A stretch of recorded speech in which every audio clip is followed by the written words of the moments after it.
Hello साथियों, आज हम एक नए वीडियो के साथ जनगणना पार्ट 2। पिछले वीडियो में मैंने उत्तर प्रदेश की जनगणना के बारे में बताया था। अब हम भारत की जनगणना के बारे में जानेंगे।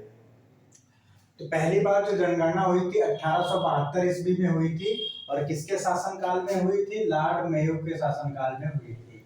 दूसरी बार जो नियमित जनगणना हुई है वो 1881 से होती है, लॉर्ड रिपन के समय से। इम्पोर्टेंट है कि दूसरी बार लॉर्ड रिपन के समय से हो रही है 1881 से, और प्रथम बार 1872 में हुई थी लॉर्ड मेयो के शासनकाल में। अब जनगणना 2011 जिसका थीम था हमारी जनगणना हमारा भविष्य, इसमें कुल 29 प्रश्न थे। आर्टिकल 246 जनगणना से संबंधित है और जनगणना जो है 7वीं सूची का विषय है। 7वीं सूची में कौन सी सूची है? संघ सूची का। संघ सूची में वो विषय आते हैं जिन पर सिर्फ केंद्र सरकार जो है कानून बना सकती है। तो जनगणना जो है वो संघ सूची का विषय है और 7वीं सूची में है। ये स्वतंत्र भारत की 7वीं जनगणना है, जबकि ओवरऑल 15वीं जनगणना है 2011 वाली। अब बात करते हैं महान विभाजक वर्ष।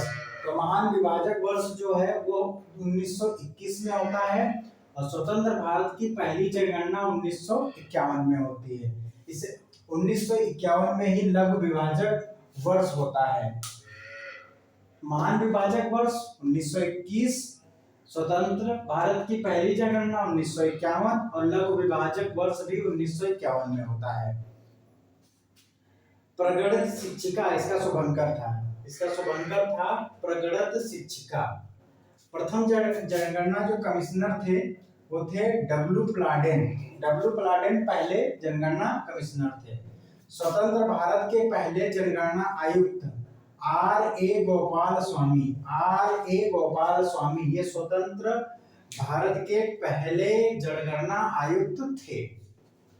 2011 जनगणना आयुक्त सी चंद्रमौली। इंपॉर्टेंट है, कई बार क्वेश्चन पूछा गया है कि 2011 के जो जनगणना आयुक्त थे वो कौन थे?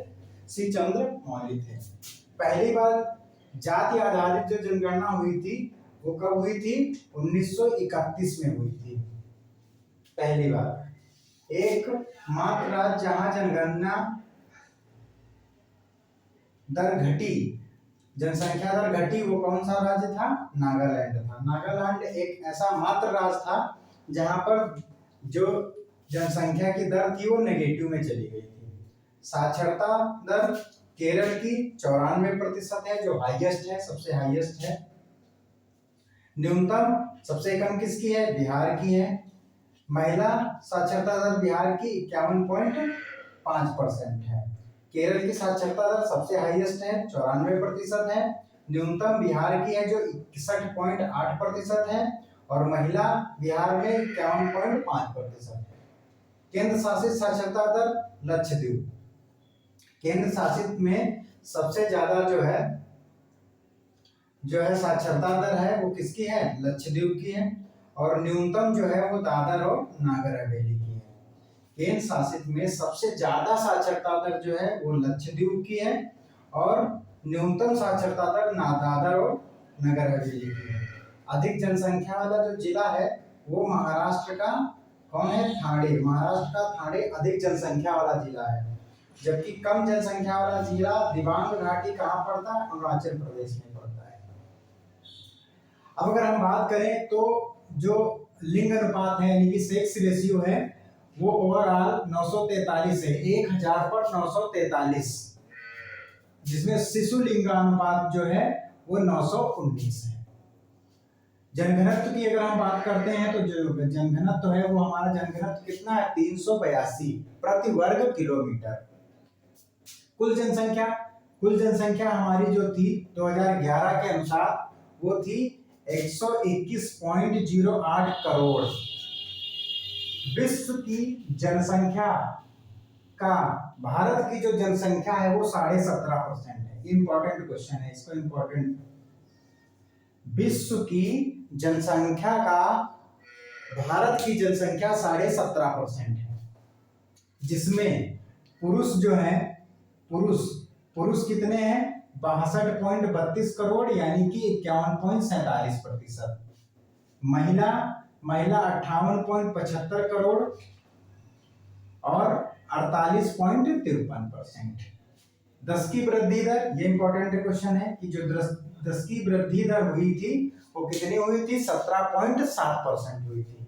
17.7% क्या हुई थी 10 की वृद्धि दर हुई थी।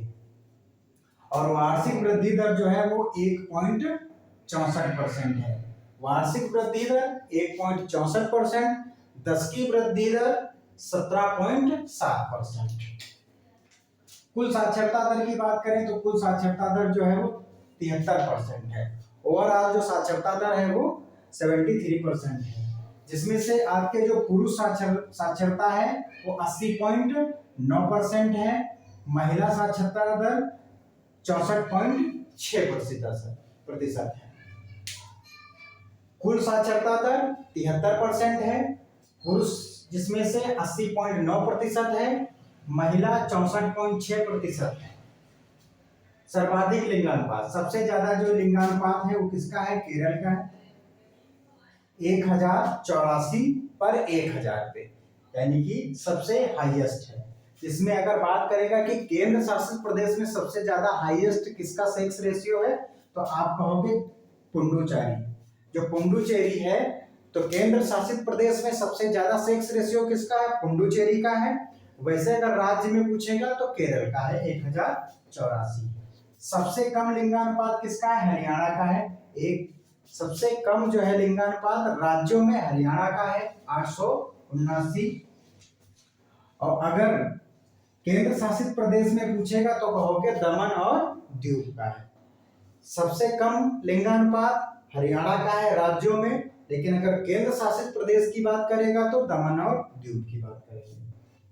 सर्वाधिक जनघनत्व बिहार का है 1106 प्रति वर्ग किलोमीटर, सबसे ज्यादा लोग बिहार में रहते हैं। और सबसे कम कहाँ रहते हैं अरुणाचल प्रदेश में रहते हैं जो सबसे न्यूनतम है। फिर बात करते हैं अगर पूछेगा दिल्ली यानी कि केंद्र शासित प्रदेश में सबसे ज्यादा व्यक्ति कहाँ रहते हैं तो आप कहोगे दिल्ली में रहते हैं। अगर पूछेगा न्यूनतम सबसे कम कहाँ रहते हैं केंद्र शासित प्रदेश में तो अंडमान और निकोबार द्वीप समूह। ये दोनों क्वेश्चन मैंने एक साथ इसीलिए लिखे हैं। अगर बात करेगा सबसे अधिक केंद्र शासित प्रदेश का घनत्व तो कहोगे दिल्ली। अगर कहेगा सबसे कम न्यूनतम केंद्र शासित प्रदेश का जनघनत्व तो कौन हो जाएगा अंडमान और निकोबार द्वीप समूह। वैसे सर्वाधिक जनघनत्व बिहार का है और न्यूनतम आपका किसका अरुणाचल प्रदेश का है। सर्वाधिक जनसंख्या उत्तर प्रदेश में निवास करती है 19.98 करोड़। 19.98 करोड़ सबसे ज्यादा जनसंख्या कहाँ है उत्तर प्रदेश में। और सबसे कम जनसंख्या की अगर हम बात करें तो सिक्किम में है 6.11 लाख। 6.11 लाख सबसे कम है कहाँ पर सिक्किम में है। ये पेट में 2022 में पूछा गया क्वेश्चन है, ये इंपॉर्टेंट क्वेश्चन हो जाता है। सर्वाधिक केंद्र में अगर कहेगा कि जनसंख्या कहाँ निवास करती है तो दिल्ली में। और अगर सबसे कम पूछेगा कि केंद्र में सबसे कम जनसंख्या कहाँ निवास करती है तो लक्षद्वीप में। ये दोनों क्वेश्चन एक पास है। सबसे अधिक अगर पूछेगा केंद्र में जनसंख्या कहाँ निवास करती है तो दिल्ली में केंद्र शासित प्रदेश में। और सबसे कम जनसंख्या अगर पूछता है कि न्यूनतम जनसंख्या केंद्र शासित प्रदेश में किसमें है तो वो कौन हो जाएगा लक्षद्वीप। तो ये कुछ जनसंख्या से रिलेटेड क्वेश्चंस थे जो हमने पूरे कवर करने की कोशिश करी है। मुझे लगता है कि सफिशिएंट है, इससे बाहर कुछ नहीं जाएगा। धन्यवाद।